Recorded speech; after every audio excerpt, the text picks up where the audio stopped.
Halo, selamat malam. Assalamualaikum semuanya. Shalom dan salam kebajikan, namo buddhaya dan apapun itu yang baik-baik untuk kalian semua, sahabat-sahabat BPD yang ada di seluruh Indonesia. Oke, kali ini kita sedang di program Curming episode ke-7 dengan topiknya adalah bagaimana pandangan agama Islam tentang kesehatan mental. Ya, kita punya apa? Kita punya ustadznya udah join. Tat, bisa minta langsung aja tuh Tat, minta apa join tuh diklik Tat. Iya, tamu kita kali ini adalah Ustadz Ahmad Levi, dari dia dosen agama Islam di Universitas Indonesia gitu. Karena seperti yang kita tahu kalau stigma tentang kesehatan mental sebenarnya di masyarakat sangat banyak yang stigmanya kurang begitu bagus, dan yang terparah adalah dari keagamaan ya, baik agama apapun itu. Oke, wow, sudah pintar nih si ustadznya, dia kirim. Oke, view, go live with. Kita tunggu.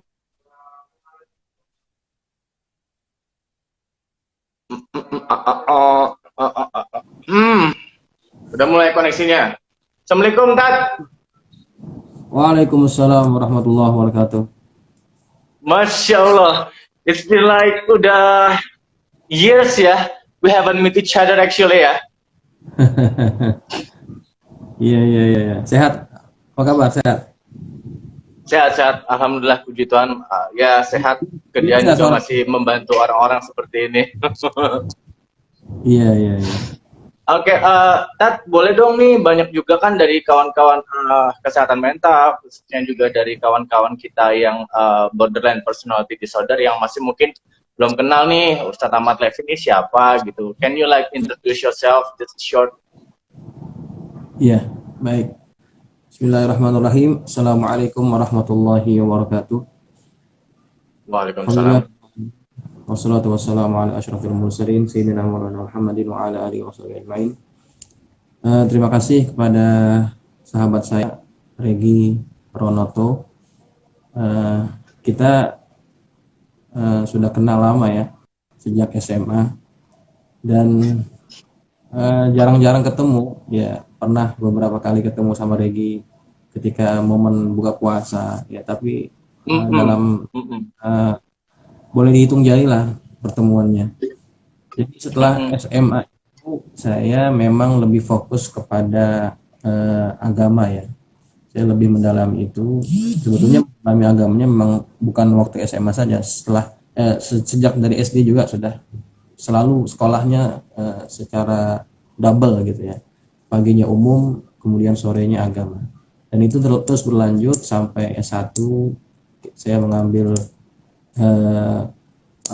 kuliah di UIN Syarif Hidayatullah. Kemudian setelah selesai S1 nyambung lagi S2 di UKM, Universitas Kebangsaan Malaysia. Kemudian di alma mater yang sama saya nyambung lagi S3, dan alhamdulillah sudah selesai tahun 2019 akhir ya. Sudah selesai S3-nya. Kemudian pulang ke sini sebetulnya tidak sengaja ya, karena waktu itu di Malaysia sedang terjadi pandemi, jadi terpaksa kita pulang karena waktu itu lockdown. Kita pulang, ya niatnya cuma sementara aja, tapi ternyata Allah takdirkan setelah pulang ke sini malah banyak banyak kesibukan di Jakarta, dan akhirnya saya putuskan untuk menetap di sini. Nah, pada awal tahun 2020 ya, saya dapat beberapa tawaran untuk mengajar, di antaranya di Universitas Indonesia ada tawaran untuk menjadi dosen agama Islam di sana. Saya apply Alhamdulillah. Permohonan dan diterima. Kemudian juga sebelum itu saya sudah diterima menjadi dosen tetap di Institut Agama Islam Tazkiyah di Sentul. Jadi sekarang itu kesibukannya, menjadi dosen di 2 kampus itu. Kemudian selain itu ya kesibukan sebagai seorang pengajar lah, mengajar di masjid-masjid, di musola-musola gitu. Ya, suara saya nggak kedengeran ya? Kedengaran di sini Tat, mungkin koneksi dia Tat. Oh gitu ya. Oh, sebab Di sini kedengaran. ada yang bilang nggak suaranya nggak kedengeran. But in here we still can hear you. Probably it's his. Hah? Iya, tapi Regi jelas ya. Jelas banget. Yang lain berarti jelas juga. Oh gitu. Berarti memang koneksinya kali ya. Dan juga sahabat BPD, for your information, actually kita berdua ini satu angkatan di SMA 26 Tebet. Dan actually I'm kind of a bit confused manggilnya apa, karena dia teman SMA gue ya guys ya. Jadi gue kayak, ya you know what I mean right? Dia kan kayak gitu kan. Terus kayak gini nih yang maksud kayak I have a little bit envy gitu kalau punya teman-teman yang mereka itu sekolahnya tuh sampai mentok gitu. Just like what you did gitu ya, yang sampai mentok.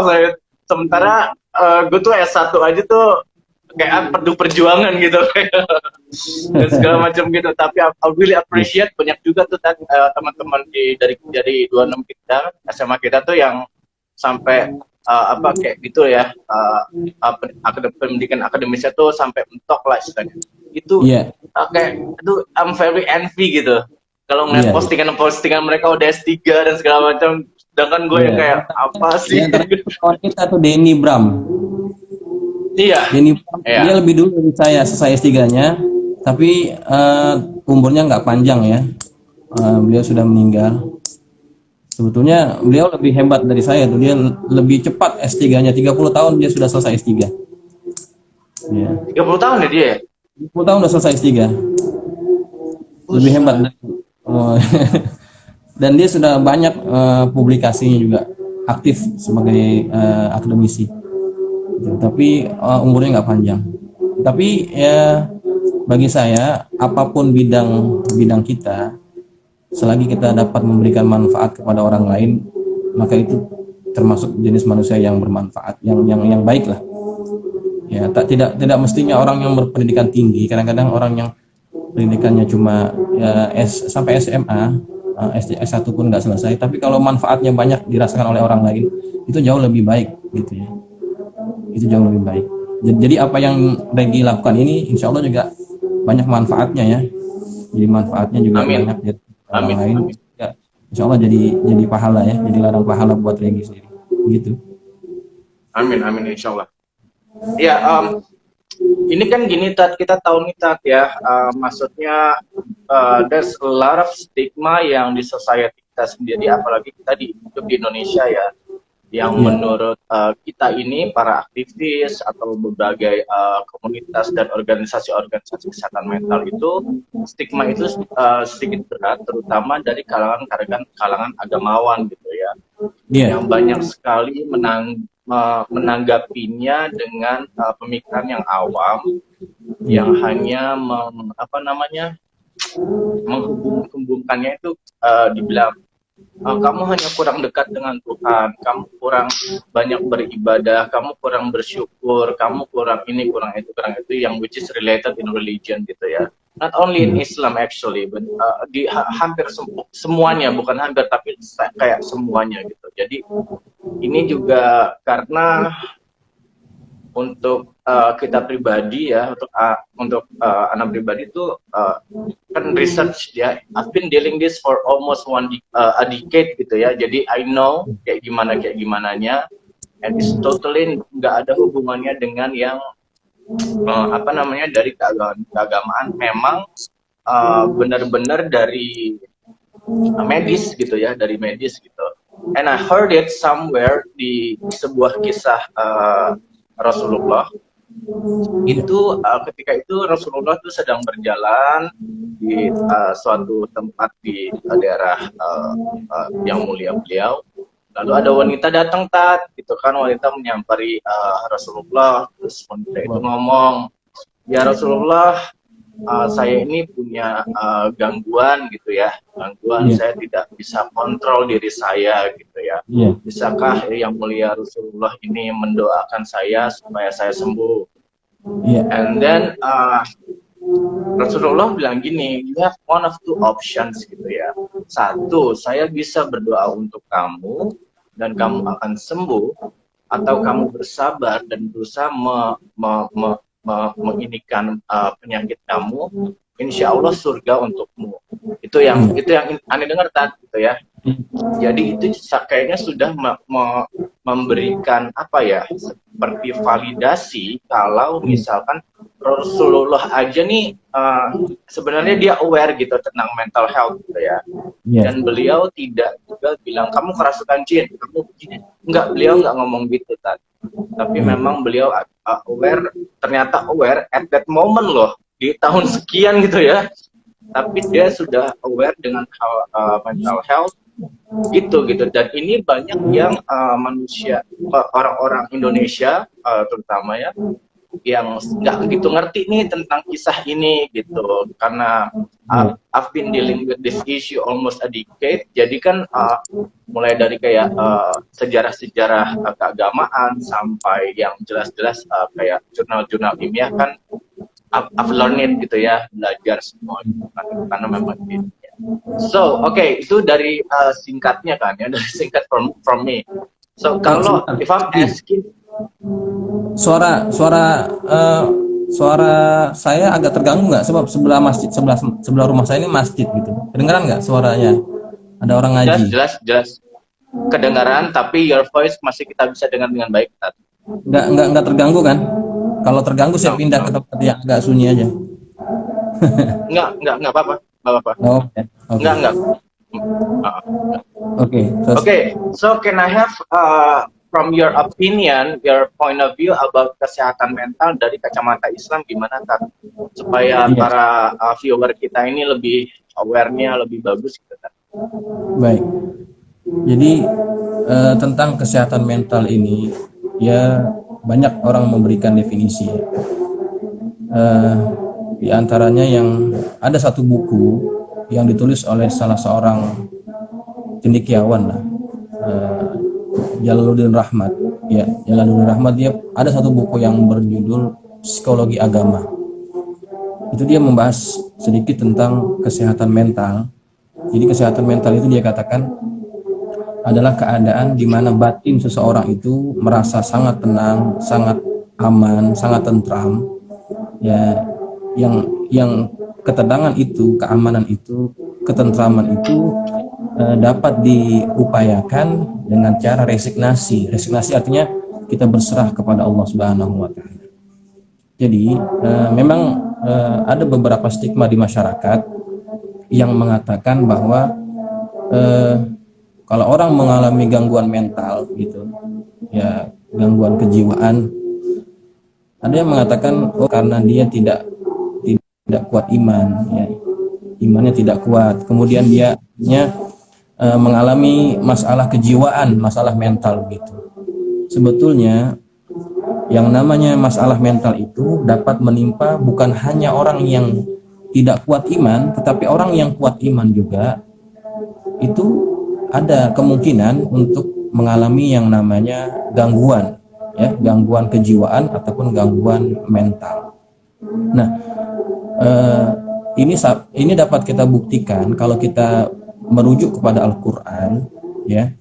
Ada beberapa kisah yang menggambarkan bahwa ada orang-orang yang soleh di mata Allah, ya, taat di mata Allah, tetapi pada waktu tertentu dia merasa sangat depresi, sangat down, dan dia ingin mengakhiri hidup gitu ya. Siapa contohnya?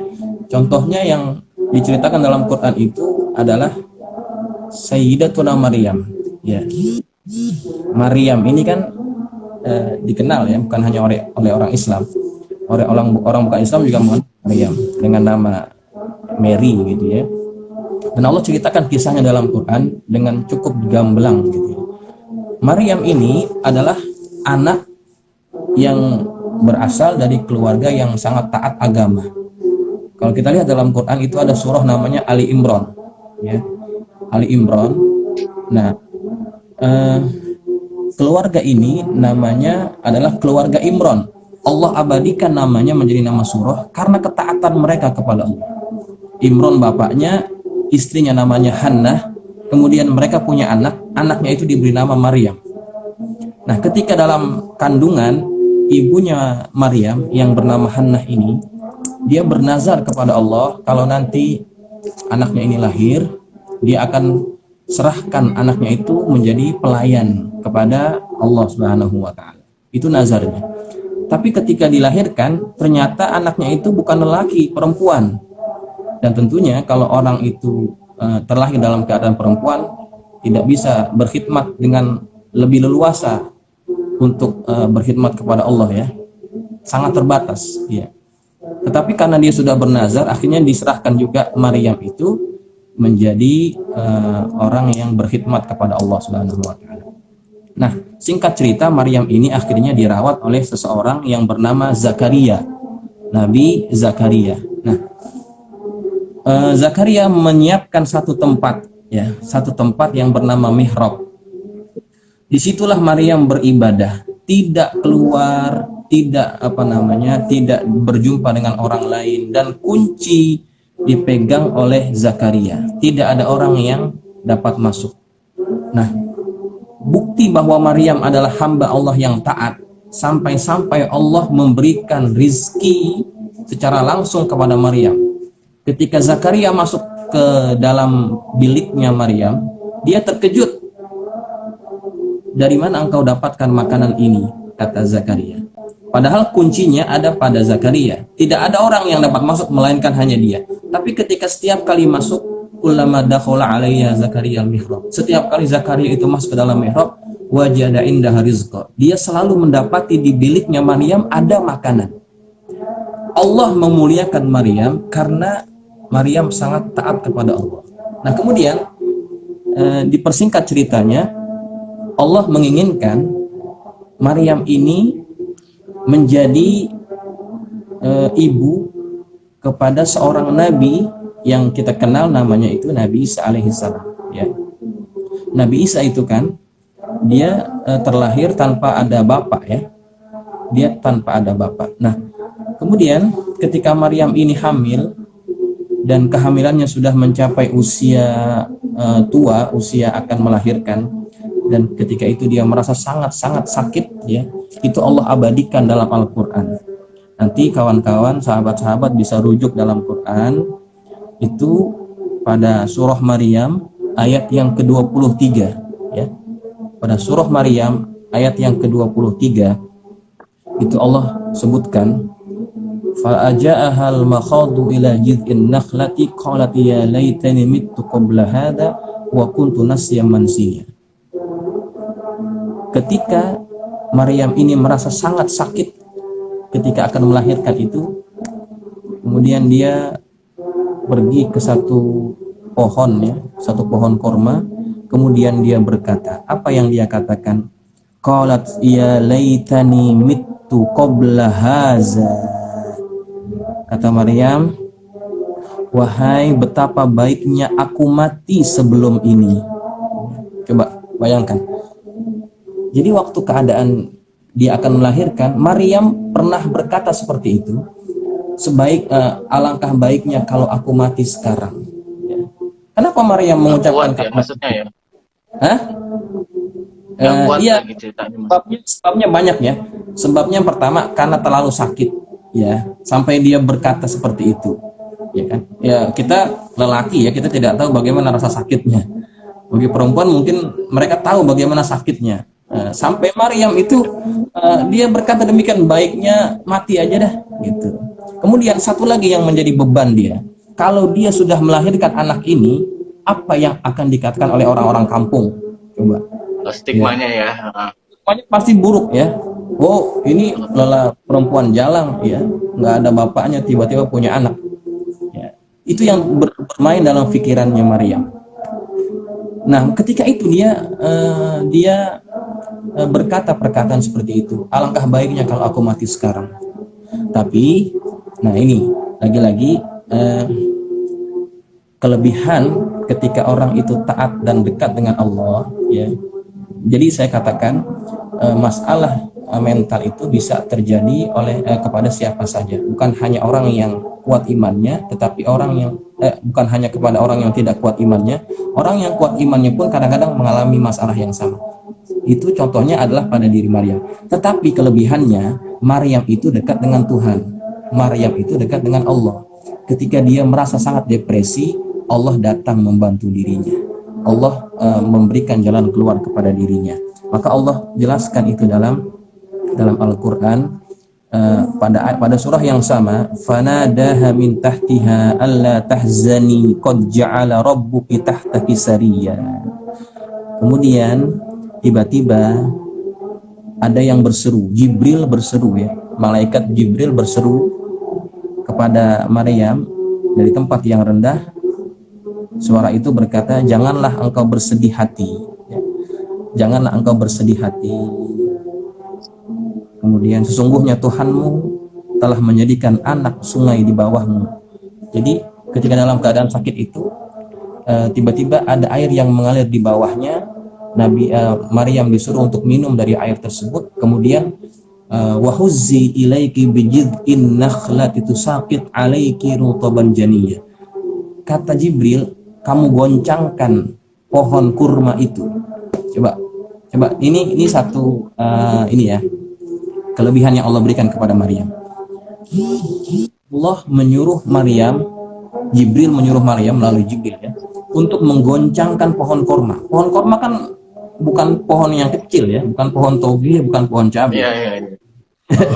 Bayangkan perempuan dalam keadaan yang syarat mengandung, yang dalam keadaan kesakitan, disuruh menggoncangkan pohon kurma, kan nggak mungkin nih.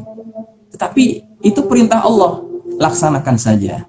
Nanti selebihnya Allah yang membantu kamu. Maka ketika itu sakit alaiki rotoban janinya, berjatuhan seperti digoncang dengan goncangan yang kuat. Kurma-kurma berjatuhan, kemudian dimakan, dan itu menjadi kekuatan bagi Maryam. Nah, dari kisah ini saya ingin meng-highlightkan bahwa sesungguhnya gangguan kejiwaan itu bisa terjadi kepada siapa saja. Bukan hanya orang yang lemah iman, tetapi juga orang yang kuat iman kadang-kadang mengalami masalah yang sama. Tetapi saya katakan ada perbedaannya. Ketika orang yang lemah iman, mungkin dia tidak tahu kemana harus mencari jalan keluar. Tetapi ketika orang yang kuat iman, dia punya kelebihan, ya, Allah akan senantiasa membimbing dia. Dan di sini Islam bisa menjadi solusi, ya. Islam dapat menjadi solusi, begitu, untuk membawa orang tersebut keluar daripada masalah kejiwaannya. Nah, kemudian dalam Quran lagi itu ada juga kisah yang menceritakan apa yang terjadi pada Nabi kita Muhammad SAW. Ya, ini tadi kan Maryam, sekarang Nabi kita Muhammad. Ya, siapa yang tidak tahu Nabi Muhammad? Manusia yang paling mulia.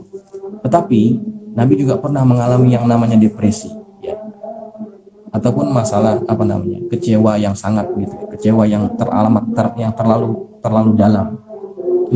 Ini Allah ceritakan itu dalam Al-Quran, tepatnya dalam surah Al-Hijr, ya. Nanti kawan-kawan bisa lihat dalam surah Al-Hijr pada ayat yang ke-97, ya. Allah Subhanahu wa taala berfirman, walaqad na'lamu annaka yadhiqu sadruka bima yaqulun. Kata Allah, dan sungguh kami mengetahui bahwa dadamu menjadi sempit disebabkan apa yang mereka ucapkan. Mereka di sini maksudnya siapa? Maksudnya adalah kaum kafir, ya. Ketika Nabi berdakwah kepada mereka, kemudian dia berkata yang buruk kepada Nabi adalah manusia biasa. Ketika ada orang yang menghina dirinya, ada perasaan sedih, ada perasaan sempit hati. Yadhiqu sadruka itu diterjemahkan oleh banyak para ulama tafsir itu seperti perasaan depresi. Itu kan masalah kejiwaan, ya. Ya, itu masalah kejiwaan. Nah, tetapi lagi-lagi, ya, ketika seseorang itu mengalami masalah depresi, masalah kejiwaan, ada kelebihan ketika orang tersebut adalah orang yang dekat dengan Tuhan, ya. Apa kelebihannya? Nah, pada ayat tersebut Allah lanjutkan lagi, Nabi disuruh oleh Allah, fasabbih bihamdi rabbika wa kum minas sajidin. Kata Allah, maka bertasbihlah dengan memuji Tuhanmu dan jadilah engkau di antara orang-orang yang bersujud. Nah, di sini jadi solusi lagi, ya. Jadi saya ingin sampaikan di sini juga ya, bahwa Islam itu juga memberikan solusi kepada orang-orang yang mengalami masalah kejiwaan ya. Mungkin agama yang lain pun juga dapat mengklaim perkara yang sama ya, karena ini konteksnya adalah agama Islam. Jadi saya menyampaikan sesuatu yang Allah sebutkan dalam Quran, bahwa agama kita juga memberikan solusi. Kalau orang yang masalah kejiwaan, selain mereka dapat mendatangi psikiater ataupun psikolog, mereka juga dapat mendapatkan obat daripada ayat-ayat Al-Quran. Di antaranya apa? Dalam ayat ini Allah Subhanahu wa taala berkata, fasabbih, maka bertasbihlah engkau bihamdi rabbika, dengan memuji Tuhanmu. Nah, di sini ada perintah daripada Allah untuk berzikir. Dan memang zikir ini adalah perkara yang sangat ampuh memberikan ketenangan pada jiwa manusia. Ya. Dan ini memang sudah saya rasakan sendiri ya. Allah juga sebutkan dalam Al-Quran, ala bidzikrillahi tatmainnul qulub. Ketahuilah bahwa zikir itu dapat menenteramkan hati. Orang yang mengalami masalah kejiwaan itu ada goncangan pada hatinya, ya, hatinya goncang. Maka ketika hatinya itu goncang, dia perlu dipatri, dia perlu ditetapkan. Dan cara untuk menetapkan hati yang goncang yang paling ampuh adalah zikir kepada Allah. Makanya ketika Nabi Allah katakan, kami tahu bahwa dadamu sedang sempit, kamu sedang mengalami depresi. Maka apa kata Allah? Fasabbih bihamdi rabbika. Zikir, bertasbihlah engkau, pujilah engkau kepada Allah Subhanahu wa taala. Nah, kemudian kata Allah, wa kum minas sajidin, dan bersamalah bersama orang-orang yang sujud. Nah, ini satu lagi solusi ya. Ini solusi, saya menawarkan solusi kepada kawan-kawan sekalian, bahwa agama Islam dan termasuk Nabi kita Muhammad Nabi itu sering mengalami masalah ya. Nabi sering mengalami masalah. Ketika berjumpa dengan kaum yang sangat membencinya, masalah-masalah datang bertubi-tubi, Nabi itu memilih jalan untuk sholat ya. Ketika datang perkara yang membuat hatinya itu sempit, Nabi memilih untuk sholat ya. Dan itu ampuh untuk memberikan ketenangan dan ketentraman dalam hati ya, begitu. Nah, jadi dalam dua contoh ini saya ingin memberikan penjelasan kepada kawan-kawan sekalian bahwa gangguan mental itu bisa terjadi kepada siapa saja, bukan hanya yang lemah iman, tetapi yang kuat iman juga dapat mengalami hal yang sama. Tetapi kelebihannya, ketika orang itu kuat iman, dia akan diberikan jalan, dia tahu bagaimana cara mengatasi masalahnya, begitu. Itu barangkali sekedar pendahuluan ya tentang Islam, kesehatan mental dari segi menurut agama Islam. Saya berikan contohnya tadi, bahwa kalau orang yang mengklaim bahwa gangguan mental itu hanya dialami oleh yang lemah iman, itu tidak betul sebetulnya. Siapa saja boleh mengalaminya, begitu. Iya. Sebelumnya mau sapa-sapa bentar nih Tat yang join sama kita. Pertama tadi ada kakak kelas kita Tat. Kakak kelas kita Mbak Komalasari. Dia juga lagi nonton juga. Terus ada ini nih Habib Maulana Ali Al-Hasani. Assalamualaikum. Waalaikumsalam. Thank you udah mau join. Udah mau lihat ya Habib, pokoknya sukses terus. Iya. Tat, gimana kalau misalkan sekarang kita open Q&A, sahabat-sahabat BPD sekalian, kalau kalian mau bertanya silakan, ada tulisan, ada yang lambang tanda tanya itu, kalian bisa di situ nanti. Tapi sebelumnya Tat, kan kita udah buka Q&A-nya ya Tat ya, tadi di Instagram kita bacain yang ini dulu ya Tat ya. Ada ya, udah ada. Pelan-pelan nih. Udah ada di yang tadi yang udah kita share di Instagram tadi. Oh iya, oke. Mubarak ya. Nih ada pertanyaan gini nih Tat, dari Via Andrini. Bagaimana menjawab orang yang berpikir isu kesehatan mental disebabkan kurang iman, kurang dekat dengan Allah, kurang bersyukur? Oke, tadi kayaknya kalau Sudah jawab. ini pertanyaannya udah kita jawab tadi ya, Tat ya. Iya, iya, Kurang lebih kayaknya udah seperti kejawab. itu ya. Iya. Udah kita jawab tadi. Terus juga ada dari Amalia. Nah, seberapa besar pengaruh sholat malam untuk ketenangan batin? Apa bisa membantu pemulihan depresi? Iya. Gimana, Tat? Baik. Oke ya, jadi saya ingin menjawab dari perspektif Islam ya. Mohon maaf kalau ada sahabat-sahabat yang non-Muslim. Jadi saya ingin jawab dari segi perspektif Islam. Ya tentu kan, ini kan judul kita Islam kan. Ya takutnya kan ada yang bukan Muslim. Kok semuanya Islam ya, memang giliran kita ya, giliran agama Islam. Jadi iya. Ya jadi memang sholat itu adalah satu solusi yang selalu dilakukan oleh Nabi ketika Nabi mengalami masalah. Ya, ketika datang masalah yang menimpa Nabi, Nabi akan memilih untuk apa? Untuk sholat. Ya, dan ketika setelah selesai sholat, Nabi merasa lebih tenang. Makanya setiap kali akan sholat, Nabi itu minta Bilal. Bilal kan tukang azannya Nabi ya. Bilal bin Rabah itu tukang azannya Nabi. Yeah. Nabi kalau minta Bilal untuk azan, Nabi tidak menyuruh Bilal azan gitu. Nabi nggak ngomong begitu kepada Bilal. Nabi ngomongnya begini, Arihna ya Bilal, rehatkan kami wahai Bilal, istirahatkan kami wahai Bilal. Ketika Nabi berada dalam keadaan sholat, ya, Nabi merasa jiwanya direhatkan, pikirannya direhatkan. Nah, ketika sudah direhatkan, dia akan refresh balik apa yang dialami oleh Nabi. Nah, ketika keluar daripada sholat, Nabi merasa lebih ringan lagi. Ya. Pada ayat yang tadi saya sebut pada surah Al-Hijr, ya, nanti kawan-kawan bisa lihat pada surah Al-Hijr ayat 98, Allah memberikan solusi kepada Nabi ketika Nabi diketahui mengalami depresi.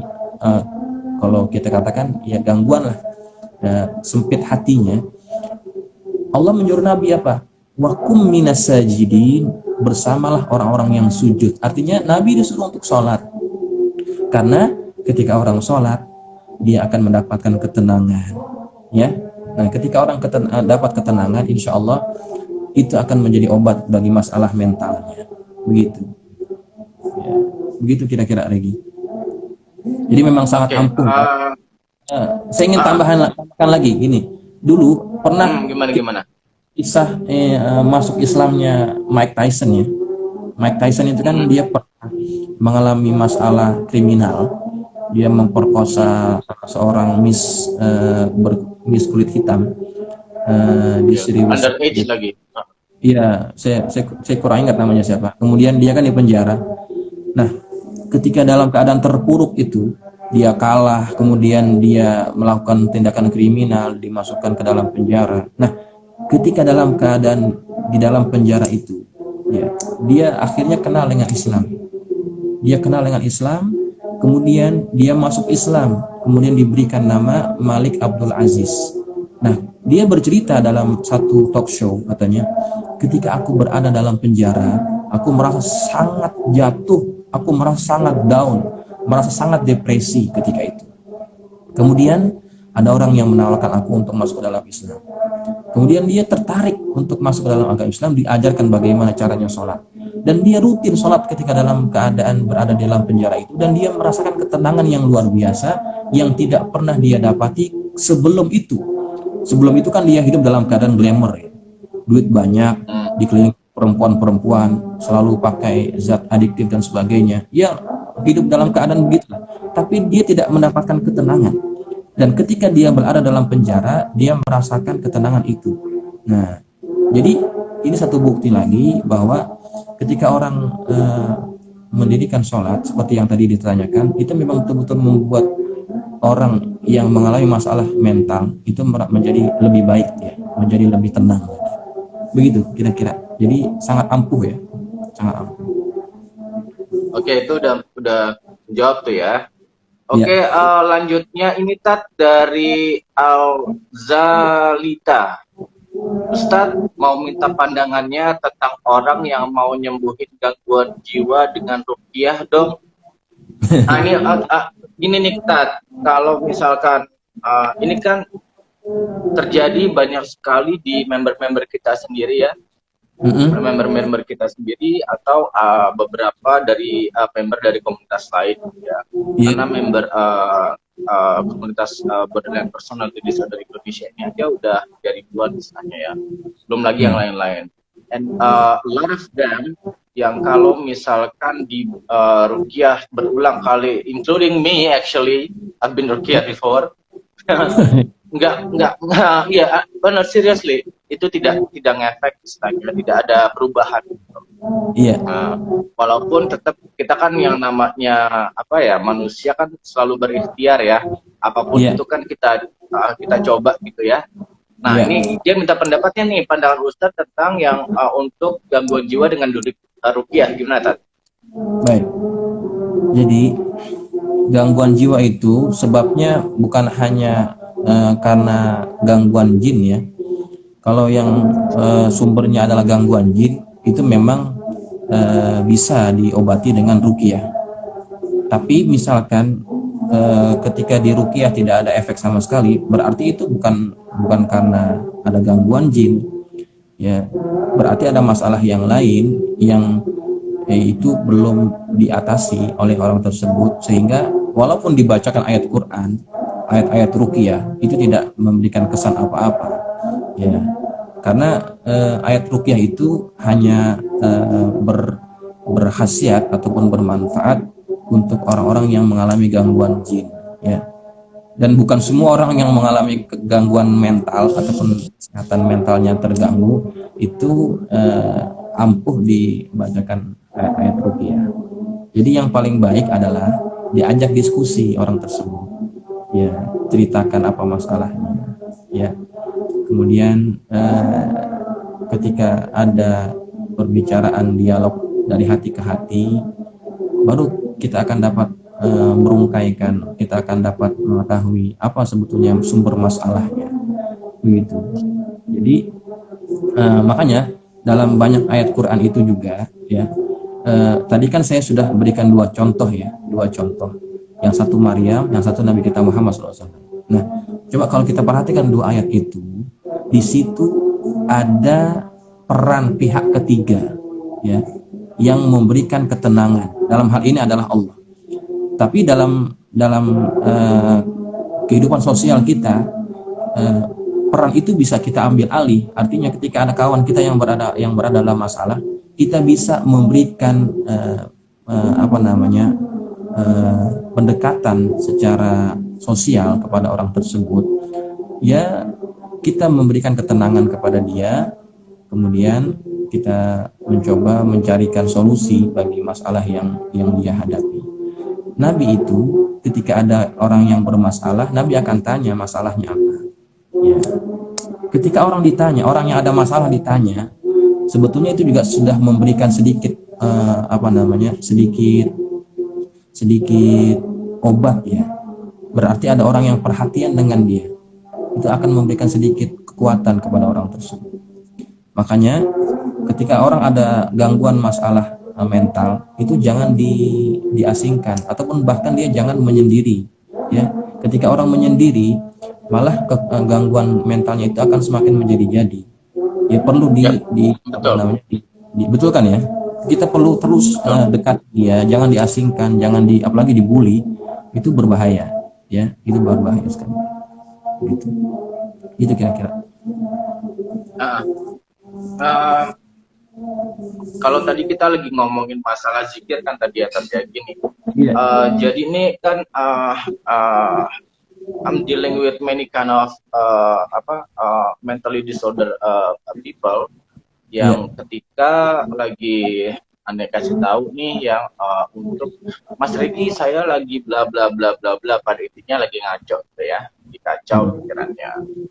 Lalu saya memberikan kamu begini kan ya. biasanya tuh setelah misalkan terlalu kacau sampai mau suicide attempt gitu ya, kita selalu nyaranin ke dia itu untuk pertama, kamu punya obatnya apa nih sekarang yang kamu konsumsi, minum obat tersebut dulu, lalu kamu mandi dengan air es, walaupun kamu tidak sanggup untuk satu badan air es, setidaknya satu pala ini penuh nih disiram dengan air es ya, bukan air dingin atau air panas, bukan, tapi air es. Supaya apa? Supaya syaraf di otak ini yang lagi overthinkingnya ke arah sana, dia nge-freeze dulu tuh ya. Ini medically kan ya, dia nge-freeze dulu. Dan langsung kita nyarankan dia untuk mindfulness gitu. Terus banyak sekali yang masih kurang aware dengan Mas Regi, mindfulness itu apa sih? Mas Regi, aku belum bisa mindfulness gitu, atau yang seperti itu. Terus kita tanya nih sama dia, oke, kamu agamanya apa nih? Gitu kan ya, kamu agamanya apa? Agamaku Islam. Oke, kalau kamu Islam, kamu silakan zikir. Kalau kamu tidak bisa mindfulness, karena pada dasarnya yang namanya mindfulness itu kayak zikir gitu loh ya. Kalau mindfulness itu kan kita ya kayak seperti bertapa atau bersepeda itu, lalu kita memberikan afirmasi positif ke otak kita ini supaya apa namanya, supaya tenang gitu ya. Itu kan sebenarnya sama dengan zikir ya. Karena kan nggak mungkin kita zikir, kita bilang sesuatu yang negatif-negatif nih, ya kan, di otak kan, yang kita sebut-sebutkan, kita doa-doakan pasti yang positif-positif kan, dan itu helps a lot, gitu ya. Membantu sekali kalau misalkan yang lagi mengeluh itu agamanya Islam. Misalkan juga yang Kristen atau beberapa lainnya, kita suka ngomong, oke, kalau belum ngerti mindfulness, coba baca doa Rosario, darah sekarang 12 janji Maria, yang seperti itu. Karena kan juga kita kemampuan untuk perbandingan agamanya kan juga nih tadi istilahnya. Gitu. Jadi terus kalau yang Buddha udah jelas mereka punya apa namanya, cara meditasinya sendiri gitu kan. Jadi kalau yang Buddha nggak perlu kita jelasin banget gitu. Tapi kurang lebih pada intinya tuh mindfulness sama dengan zikir atau doa Rosario gitu, sama pada intinya, memberikan afirmasi positif ke otak gitu. Nah, ada udah rame Tat Q&A-nya Tat, satu-satu kita jawab ya Tat ya. Kita lihat dulu Tat. Rame nih. Dari Yuni Dwina 1. Kalimat zikir apa yang bagus untuk ketenangan jiwa saat gangguan depresi dan cemas? Coba Tat, itu dari Yuni Dwina. Kalimat zikir apa yang baik? Banyak zikir yang baik ya. Banyak zikir yang baik. Saya coba sebutkan beberapa ya. Nanti terserah yang mana yang bisa lebih mudah dihafal.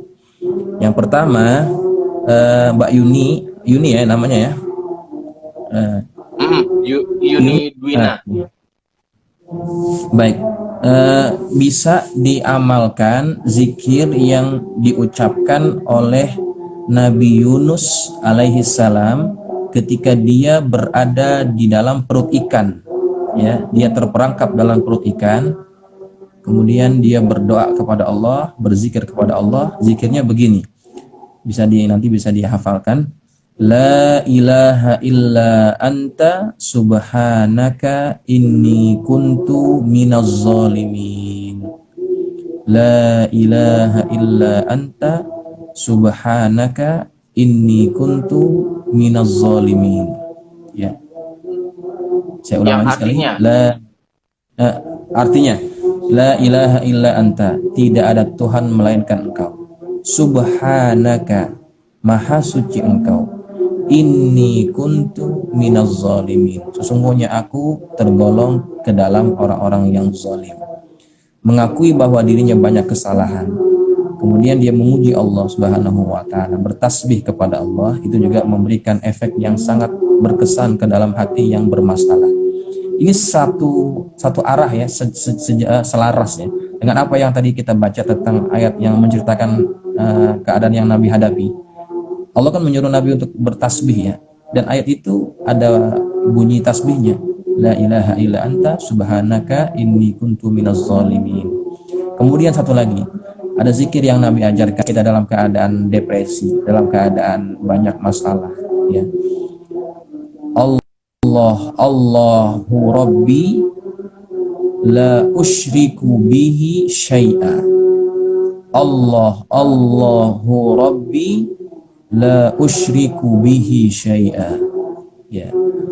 Allahu Rabbi artinya Allah Tuhanku, la usyriku bihi syai'a, aku tidak bersekutu dengannya dengan sesuatu pun. Begitu. Nah, kita sebut nama Allah, ya. Kita sebut nama Allah itu akan memberikan efek yang sangat luar biasa juga pada diri orang yang bermasalah. Itu dalam hadis Nabi kita ajarkan, ya. Allahu Rabbuna la nusyriku bihi syai'a. Kalau ingin kita lakukan begitulah bunyi kira-kira. Ya. Ya, itu dua zikir yang kira-kira diamalkan. Siap, Tat. Untuk yang tadi masih mungkin agak belum hafal karena ustadznya cuma beberapa, ya, nyambutnya mungkin masih kurang hafal. Sebagai informasi juga, ini nanti akan kita save di IGTV juga, Tat.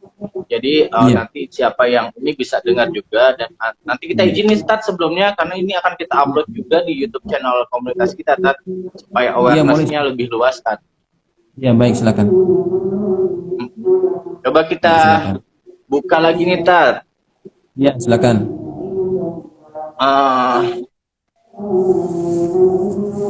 Dari Nila Kandi, dia tanya, Ustadz, saya sudah sholat sunnah, ngaji, tapi tetap hatinya tidak tenang. Kira-kira gimana, Ustadz? Baik. Dia sudah sholat sunnah, kemudian hatinya masih belum tenang. Ya. Baik. Jadi sholat yang memberikan kesan yang baik itu apabila sholat itu dilakukan dengan memenuhi syarat-syarat dan rukun-rukunnya, gitu ya. Yang pertama, kita mulai dengan wudhu yang baik. Kemudian, apakah apa yang kita lakukan dalam sholat itu dari segi bacaannya sudah betul ataupun tidak. Nah, kemudian kalau misalkan kita sudah memenuhi syarat-syaratnya, wudhunya sudah betul, kemudian bacaan-bacaan sholatnya sudah betul, kita masih belum mendapatkan ketenangan, teruskan, ya, teruskan, jangan berhenti. Ketika orang berada dalam keadaan bermasalah, sebetulnya itu salah satu cara supaya Allah itu lebih dekat dengan dirinya. Ya. Kadang-kadang ketika Allah memberikan banyak kelebihan pada orang tersebut, dia menjadi lalai daripada Allah, gitu ya. Kemudian ada cara-cara tertentu agar orang ini dekat kembali dengan Allah. Di antaranya apa? Dengan memberikan masalah kepada dirinya. Nah, ketika orang itu berada dalam keadaan masalah, Allah ingin sebetulnya mendengar rintihan suaranya, tangisnya. Ketika orang itu merintih kepada Allah, menangis, menyeru kepada Allah, mengadu masalah-masalah hidupnya, sebetulnya itulah keadaan yang sedang Allah inginkan daripada orang tersebut. Maka teruskan, jangan berhenti. Ketika kita berhenti, kita sudah mengalami satu jalan buntu sebetulnya. Teruskan dan jangan berputus asa, dan ditambah lagi dengan zikir-zikir yang tadi saya sebutkan. Insya Allah dia akan lebih berkesan, gitu ya. Dan jadi, satu lagi ada teruskan aja ya, Tat, ya. Ya, teruskan. Jadi mungkin Allah masih ingin terus mendengar suara rintihan tangisnya, doa-doa orang yang dalam keadaan bermasalah. Teruskan saja, gitu. Dan kemudian banyak cara lain selain kita melalui sholat. Di antara yang dapat kita tempuh juga itu dapat menggunakan media sodakoh, ya. Sodakoh itu juga dapat memberikan ketenangan dalam jiwa. Dalam suatu hadis Nabi sebutkan, da'u marudhakum bis sodakoh, obati penyakitmu dengan sodakoh. Penyakit di sini bukan hanya penyakit fisik, ya. Penyakit mental juga termasuk di dalamnya. ketika orang banyak bersedekah, dia akan memiliki hati yang lebih lapang. Coba deh, orang yang hidupnya banyak sedekahnya itu biasanya mereka lebih tenang dalam kehidupannya. Itu yang saya alami, yang saya lihat, orang yang gemar sedekah hidupnya lebih tenang, lebih santai gitu ya dalam menghadapi masalah-masalah itu. Itu bisa dijadikan satu solusi juga ya. Baik. Iya, iya. Ya karena kita juga punya rencana Tat untuk bikin donasi untuk salah satu panti sosial yang menampung penyintas-penyintas kesehatan mental yang dibuang oleh keluarganya Tat. Gitu. Kita udah lagi mempersiapkan juga gitu. Jadi kan relevan dengan tadi yang Ustadz ngomong kan sebenarnya kan. Karena ternyata begitu. Kan aneh juga baru tahu tuh sebenarnya ada yang kayak gitu-gitunya kan. Ternyata begitu. Oke. Ngerti. Oke, lanjut pertanyaannya banyak sekali nih Tat. Banyak ya? Oke.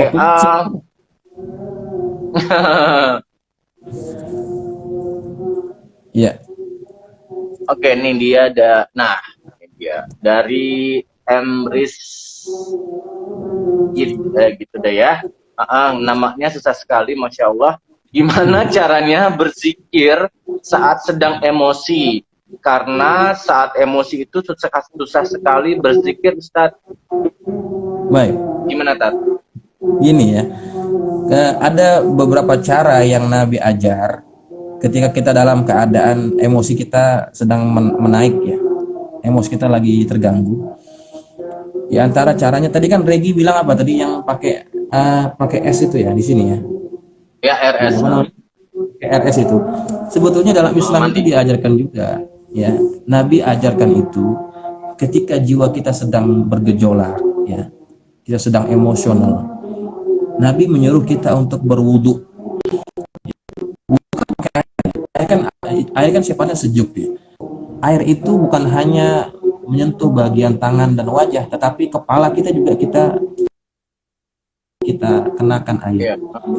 Nah, makanya ketika orang dalam keadaan emosi sedang naik, jangan langsung dia berzikir. Coba dulu mulai dengan berwudu.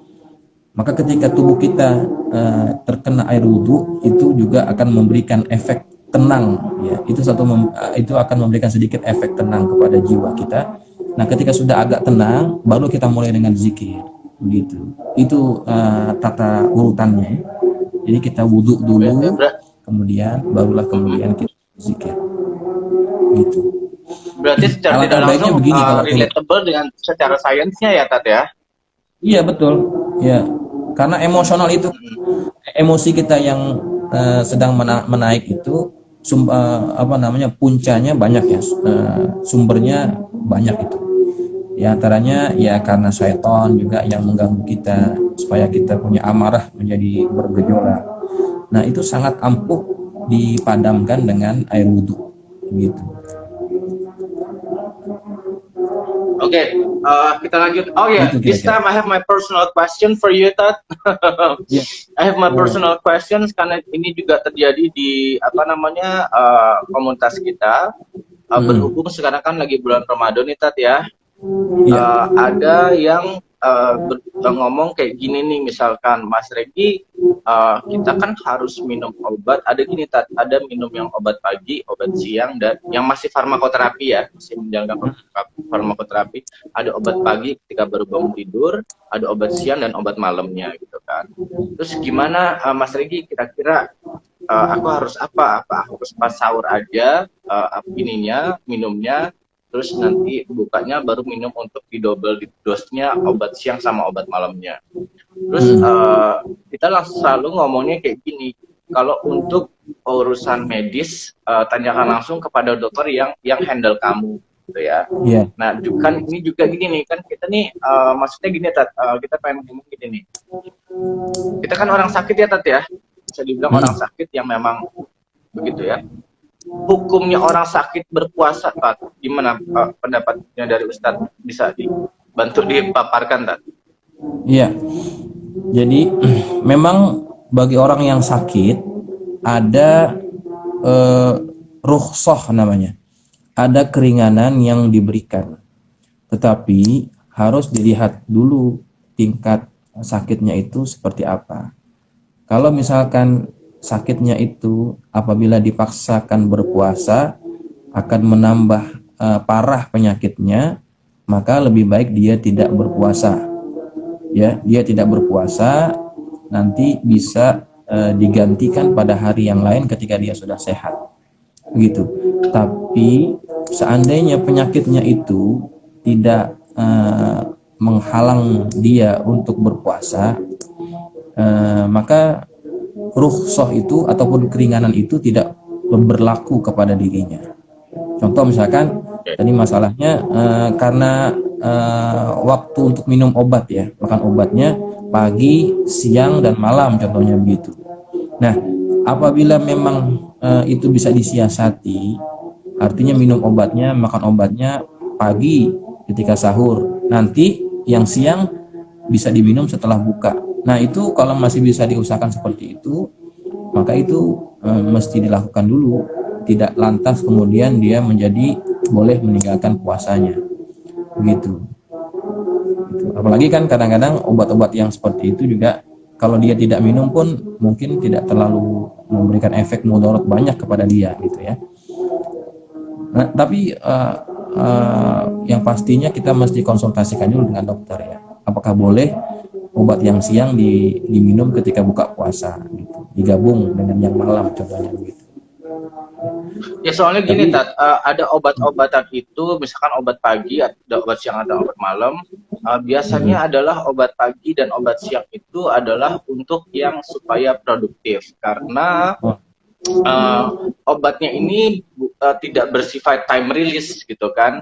Obat ini bekerjanya tuh bukan time release gitu ya istilahnya. Jadi harus diminum untuk bisa produktif istilahnya. Karena kata kunci hanya dua nih Tat, sebenarnya kata kunci untuk sehat mental. Hidup normatif dan hidup produktif gitu ya. Jadi selama kita sudah bisa mulai hidup normatif dan kita bisa hidup produktif, segala pemikiran-pemikiran kita yang aneh nih Tat ya, itu akan teralihkan. Karena kita sudah normatif dan produktif gitu kan. Karena banyak juga dari kita ini yang sebagai penyintas nggak mau keluar kamar sama sekali Tat. Banyak tuh yang masih seperti itu, banyak Tat ya kan ya. Nah itu tandanya masih harus melakukan beberapa kali terapi, baik psikoterapi atau farmakoterapi gitu loh. Dan apalagi juga penyintas yang baru terdiagnosa nih Tat, misalnya terdiagnosa baru sebulan, 2 bulan yang masih baru gitu. Nah itu biasanya lebih parah yang mereka rasakan, karena kitanya tuh yang setelah didiagnosa itu jadi kayak, oh gue dapet, oh ternyata gue gitu. Jadi masih denial gitu. Itu yang membuat lebih parah gitu. Makanya memang banyak sekali misalkan ke psikolog pasti akan di-refer ke psikiater untuk mendapatkan farmakoterapinya kan. Kalau psikiater kan psikolog nggak bisa kasih obat kan, jadi memang harus dipaksa dulu nih, quote unquote ya, dipaksa dengan obat dulu supaya neurotransmitter yang di otaknya ini antara serotonin, dopamin itu kembali balance lagi Tat gitu. Ya gitu. Nah ya jadi gitu ya. Jadi nanti bisa dikonsultasikan dulu sama apa namanya, sama dokter ataupun sama psikiaternya. Apakah memang pada masalah yang dihadapi itu dia berada pada tahap awal yang sangat perlu kepada obat, contohnya gitu ya. Kalau misalkan memang pada tahap-tahap yang memang sangat perlu kepada obat, maka dia bisa artinya diberikan rukhsah untuk tidak berpuasa, dengan nanti dia mesti menggantinya pada hari yang lain ketika dia sudah lebih sehat begitu. Ya, jadi itu sangat mudah. Dalam agama itu ada keringanan-keringanan ketika orang mengalami gangguan atau masalah gitu ya. Tapi dengan syarat mesti melalui nasihat pakarnya ataupun psikiaternya. Kalau memang dia perlu makan obat yang sesuai waktunya, ya dipersilahkan. Nanti dia akan dia dibolehkan untuk tinggalkan puasanya, tetapi harus mengganti pada hari yang lain. Begitu. Tapi yang tadi saya tertarik dengan apa yang Regi katakan, memang orang-orang yang mengalami masalah mental ini, dia memang tidak boleh ditinggalkan sendirian. Ya, jangan biarkan mereka bersendirian, bersunyi-sunyian, itu sangat berbahaya kepada orang-orang yang seperti itu. nggak boleh. Apalagi kalau sampai mereka adiktif dengan satu benda, handphone nggak pernah lepas dari tangannya, itu juga bisa membuat mereka semakin parah gitu ya, semakin parah. Mm-mm. Makanya tadi dalam ayat yang tadi saya nukil itu ya, surah Al-Hijr ayat 98, itu di akhir itu ayat Allah menyebutkan wakum minas sajidin, bersamalah orang-orang yang sujud. Nah, artinya di situ ketika orang ada masalah, jangan sendirian, bersama orang-orang yang baik, positif orangnya. Begitu. Orang-orang yang itu kan boleh digambarkan seperti orang-orang yang positif ya. Maka ketika sedang ada masalah, jangan bersendirian, bersamalah orang-orang yang senantiasa positif, yang memberikan kita motivasi-motivasi agar kita menjadi orang yang lebih sehat lagi. Itu penting ya, kita memberikan keyakinan itu kepada orang-orang yang mengalami masalah ini. Gitu. Jangan biarkan dirinya sendiri. Dan coba pilih kawan-kawan yang baik ya. Pilih kawan-kawan yang baik, kawan-kawan yang senantiasa positif kepada kita. Itu akan memberikan efek untuk pengobatan yang lebih efektif lagi selain tadi yang saya sebutkan. Begitu kira-kira.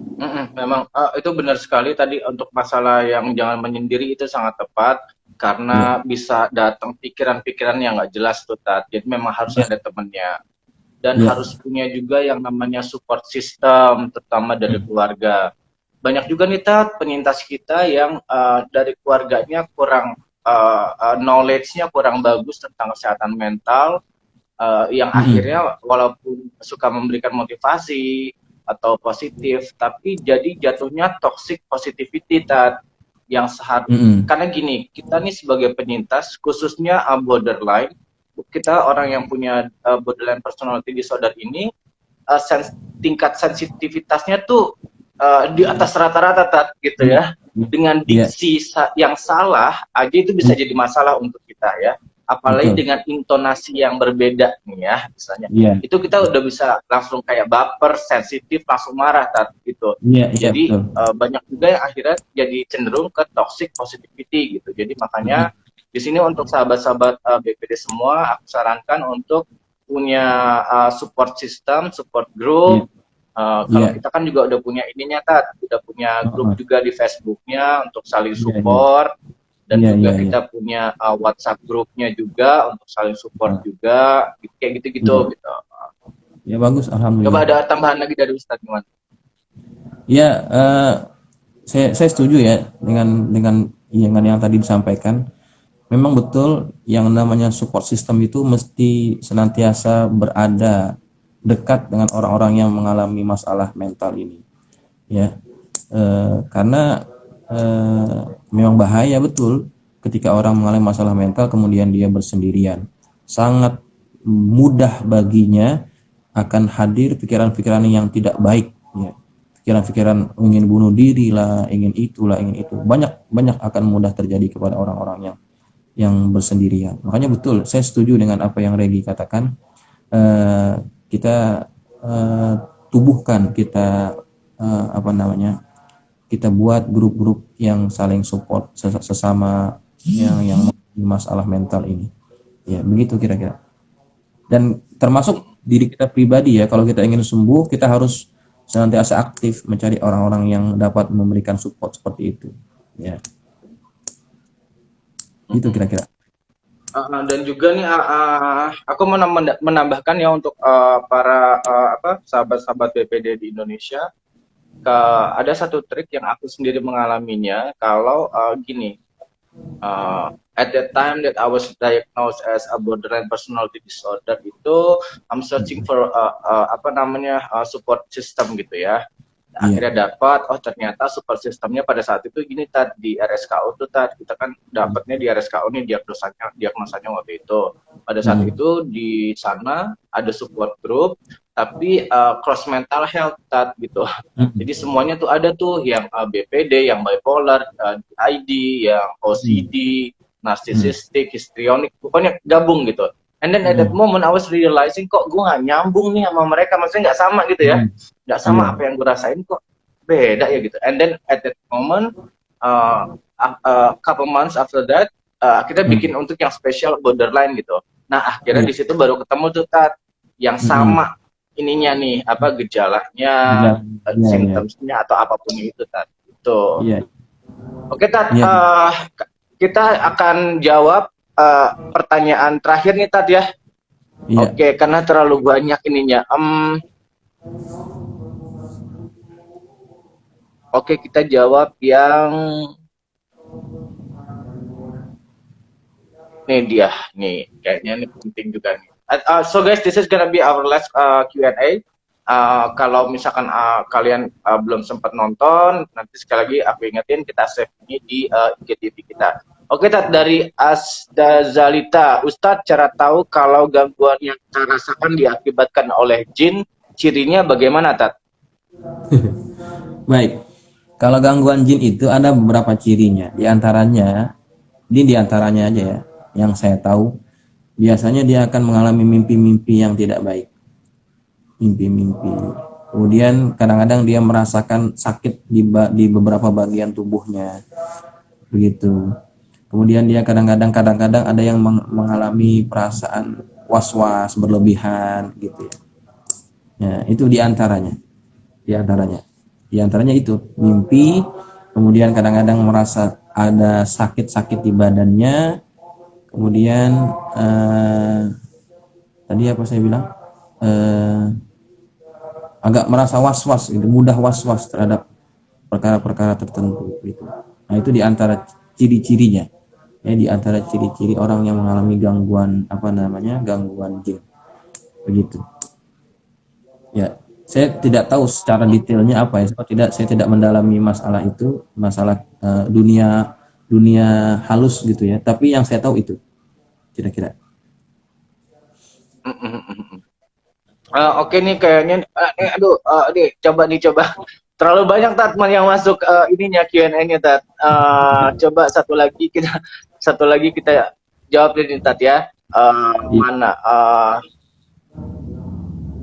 Kebetulan saya mengkonsumsinya siang, pagi, dan malam. Jika obat siang diminum pada pagi, sahur efeknya penenangnya hilang. Ya bener tuh tadi, Tat, yang aneh ngomong tuh, Tat. Karena bukan time release, Tat, gitu kan. Berapa kali sempat bunuh diri, tapi lihat hukumnya akhirnya saya putus asa gitu. Terus ada juga yang bilang hampir setiap bulan itu saya selalu mengcutter tangan saya. Jadi kayak banyak penyintas yang suka gini-gini, Tat, self harm. Habis tuh tangan-tangannya tuh banyak tuh yang kayak gitu tuh. Mungkin ini salah satunya nih, Tat ya. Saya bahkan saat sedang naik beribadah terus nih, maksudnya dia bilang, dan rasa itu benar-benar nggak bisa ditahan. Nah gitu tuh, Tat, itu gimana tuh? Pada intinya sih kayaknya kalau misalnya kita simpul ini, pertanyaan dia tuh adalah kayak dia udah beribadah yang sangat kuat bla bla bla segala macam, tapi sikap-sikap impulsif tersebut masih dia nggak bisa tahan, Tat. Itu gimana, Tat? Baik, mungkin ini maaf ya, saya mau tanya itu ini muslim atau non muslim? Kayaknya muslim, Tat, soalnya dia bicaranya tentang ibadah, dia bilang ibadah. Ya, ibadahnya ibadah Islam nih kayak. Ya, baik. Jadi gini ya, ibadah itu dia akan memberi kesan, dia akan memberi pengaruh kalau kita betul-betul melakukannya, artinya dengan cara yang betul, baru dia akan memberikan pengaruh yang baik kepada diri kita. Nah, selain tadi kan ibadahnya katanya sudah kuat, tapi tidak ada perubahan sama sekali. Coba ditambahkan dengan zikir ya, ditambahkan dengan zikir, zikir-zikir yang tadi saya sebutkan itu coba dibaca, dihafalkan. Kalau tidak hafal, nanti bisa dilihat dalam rekamannya, itu diamalkan terus gitu. Itu saya yakin sebab ini yang berkata bukan saya, yang berkata adalah Allah Subhanahu wa taala. Ketika orang mengalami depresi, gangguan dan sebagainya, di antara cara yang dapat menenangkan hatinya itu di antaranya zikir. Ala bizikrillahi tatmainnul qulub. Ketahuilah dengan zikir kepada Allah akan menenangkan hati. Jadi itu sebagai satu terapi juga ya, zikir. Dan kalau bisa kita senantiasa jangan lepas dari alat-alat untuk menghitung zikir, entah itu tasbih digital, tasbih yang biasa. Itu jadikan teman dekat kita. Ya, ketika kita dekat dengan itu, contohnya kita pegang tasbih digital. Kalau kita pegang itu, insya Allah kita akan banyak berzikir dan kita pasti akan tenang. Itu saya yakin betul. Kalau kawan-kawan tidak percaya, coba silakan buktikan. Zikir itu dapat memberikan ketenangan yang luar biasa pada jiwa kita. Itu ya, kira-kira lagi. Oke, karena waktu yang agak sudah lewat sebenarnya, Tat tolong kasih kita kalimat terakhir Tat sebagai penutup dari Ustadz. Iya, baik teman-teman sekalian. Jadi masalah kesehatan mental itu seperti tadi yang saya sudah katakan di awal, dia bisa dialami oleh siapa saja, baik itu yang kuat iman ataupun orang yang tidak kuat iman. Jadi yang perlu kita ketahui di sini adalah agama kita, agama Islam, karena konteksnya ini ceritanya adalah tentang perspektif Islam. Agama kita ini memberikan solusi, ya. Agama kita memberikan solusi kepada orang-orang yang mengalami masalah mental, masalah kejiwaan. Maka solusi itu akan bermanfaat kalau orang tersebut mau memanfaatkannya. Di antaranya apa? Di antaranya ayat-ayat Al-Quran yang Allah turunkan, di situ banyak membawa faedah bagi penyembuhan kita. Wa nunazzilu minal Qur'ani ma huwa syifaa'un lil mu'minin. Allah telah turunkan Al-Quran itu sebagai obat bagi kita. Maka bagi kita yang beriman kepada Allah, beriman kepada Al-Quran, selain kita mendapatkan nasihat daripada pakar-pakar kejiwaan, psikolog atau psikiater, kita juga dapat berusaha mendapatkan solusi daripada penyakit kita itu melalui agama kita. Di antaranya yang tadi saya sebutkan apa? Kita banyak berzikir kepada Allah, bertasbih, bertahmid, kemudian kita senantiasa dekat kepada Allah melalui sholat, maka itu akan menjadi solusi yang sangat mujarab bagi orang-orang yang mengalami masalah kejiwaan. Saya kira itu yang dapat saya sampaikan sebagai kesimpulan. Ya, mudah-mudahan apa yang kita bicarakan ini bermanfaat dan kawan-kawan yang sedang mengalami masalah gangguan mental, gangguan kejiwaan dapat segera keluar daripada masalah ini dengan solusi yang tadi saya sampaikan ataupun daripada solusi-solusi yang lain yang bisa kita kolaborasi. Mudah-mudahan itu menjadi obat yang dapat menyembuhkan kita semua dan kawan-kawan yang lain di luar sana. Begitu yang kira-kira yang dapat saya sampaikan. Oke, sahabat BPD, karena waktunya tidak cukup dan pertanyaan kalian terlalu banyak, probably mungkin next time akan bikin part 2-nya dengan Ustadz Ahmad Levi ini ya, Tat ya, insya Allah ya, kalau kita ada waktunya ya, Tat ya, karena terlalu banyak kita bingung nih, nggak bisa jawab satu-satu karena waktu yang terbatas. Untuk kalian yang belum bisa nonton secara live pada malam hari ini atau mungkin tadi ketinggalan hanya setengah, ini nanti akan kita save di IGTV dan juga nanti akan izin Tat ya, mau di save dan di-upload juga ke YouTube ya. Terima kasih Tat ya. Sekali lagi banget terima kasih semuanya yang nonton, terima kasih sahabat-sahabat BPD Indonesia. Kalau gitu selamat malam semuanya. Ustadz, assalamualaikum warahmatullahi wabarakatuh buat semuanya. Juga assalamualaikum warahmatullahi wabarakatuh. Dan selamat malam semuanya. Jumpa lagi minggu program minggu depan. Assalamualaikum, dadah, bye bye. Thank you, Tat. Sama-sama.